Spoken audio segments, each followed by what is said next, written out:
अरे यार, काफ़ी बोर हो रहा है। कुछ मज़ा करते हैं ना। हम्म, कहानी सुनेगा? कहानी? कौन सी कहानी?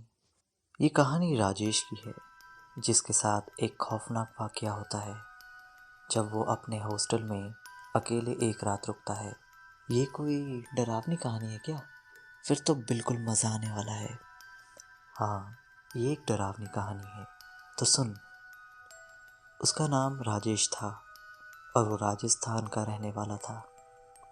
पेशे से वो एक स्टूडेंट था, इसलिए पढ़ाई में करने के लिए एक हॉस्टल में रहता था। उस हॉस्टल में उसके बहुत सारे फ्रेंड थे। दिवाली का टाइम आने वाला था और उसके सभी फ्रेंड्स घर जा रहे थे, क्योंकि वो सारे दूसरे स्टेट से आए थे, इसलिए वो लोग जल्दी चले गए। उसके इक्के दुक्के फ्रेंड ही हॉस्टल में बचे हुए थे, जो वो भी थोड़े दिनों बाद जाने वाले थे। राजेश का घर शहर के पास ही एक गांव के पास था और वो कुछ समय पहले बीमार भी था, जिससे उसकी काफ़ी पढ़ाई खराब हो चुकी थी। तो वो हॉस्टल में ही रहने का फैसला करता है ताकि वो अपनी छूटी हुई पढ़ाई को पूरा कर सके। राजेश के बचे कुचे दोस्त भी अब अपने घर चले गए। हॉस्टल में सिर्फ राजेश और उसका वार्डन बचा हुआ था। दिवाली की रात आने वाली थी। उसका वार्डन भी उसे चाबी देके घर चला गया। अब हॉस्टल में केवल राजेश बचा हुआ था। राजेश अपनी पढ़ाई करके सोने चला गया। रात के करीब 2 बजे उसकी नींद खुली। उसे किसी के फुसफुसाने की आवाज़ सुनाई दी।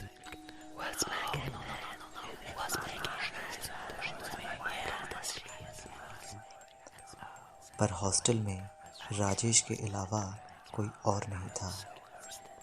लेकिन ये आवाज़ कौन कर रहा था? राजेश काफ़ी डर गया। एक तो इस सुनसान हॉस्टल में उसके अलावा कोई भी नहीं था, और ऊपर से ये आती हुई आवाज़। उसके शरीर में कपकपी उठ गई। वो कांपने लगा। उस वक्त वो चुप रहा, क्योंकि बाहर कौन था वो नहीं जानता था। उसने रज़ाई में अपना मुंह ओढ़ लिया और सोने की कोशिश करने लगा कि तभी उसके दरवाजे पर हल्की सी खटखटाने की आवाज़ आई। डर के मारे उसके पसीने छूट रहे थे। आवाज़ थोड़ी देर तक के लिए हुई और फिर शांति छा गई। घोर सन्नाटा छा गया पूरे हॉस्टल में। पर उस समय डर क्या होता है वो सिर्फ राजेश समझ सकता था। रात अभी भी बाकी थी। राजेश खुद ही मन मन में बोल रहा था कि इससे अच्छा मैं घर चला जाता, कम से कम ये सब तो नसीब नहीं होता। यही सब सोचकर एकदम से डर का माहौल फिर से छा गया। उसके कमरे के बाहर किसी के चलने की आवाज़ आ रही थी।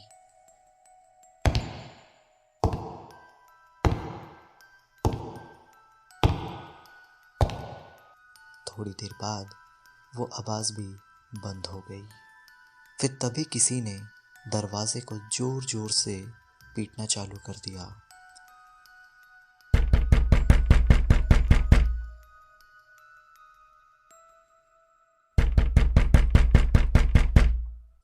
थोड़ी देर बाद किसी ने राजेश का नाम पुकारना चालू किया।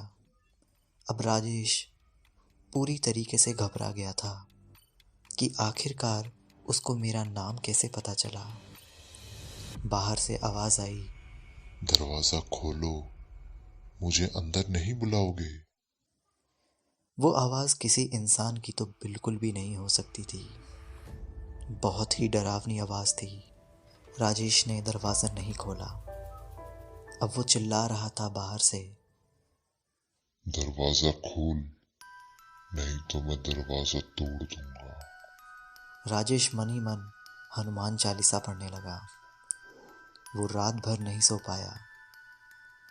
दरवाजे पर खुरेचने की आवाज़ें आती रही। जैसे तैसे करके राजेश ने रात काट ली।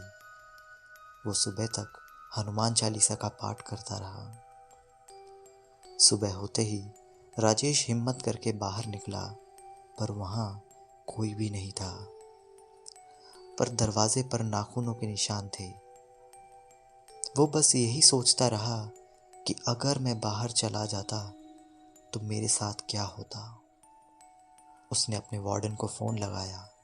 कुछ समय बाद वार्डन हॉस्टल में आया। राजेश ने उसे चाबी दी और कहा, मैं अपने घर जा रहा हूँ। राजेश ने वार्डन को रात की सारी बातें बताई, मगर वो चुप था। उसके चेहरे को देखकर ऐसा लग रहा था कि मानो वार्डन सब कुछ जानता हो। राजेश ने उसे वो निशान भी दिखाए, पर वो निशान वहाँ से गायब हो चुके थे। राजेश आज तक उस भयानक रात को नहीं भूला है। राजेश ने कुछ ही दिनों बाद उस हॉस्टल को छोड़ दिया। वो बच पाया, यही उसकी बहुत बड़ी बात थी। आखिरकार वो कौन था, कहाँ से आया, ये राजेश भी नहीं जानता। तो दोस्तों, अगर आपको ये कहानी अच्छी लगी है तो वीडियो को लाइक, कमेंट और दोस्तों के साथ शेयर करना बिल्कुल भी ना भूलें। और अगर चैनल पर नए हैं तो चैनल को सब्सक्राइब करें। मिलते हैं अगली किसी वीडियो में।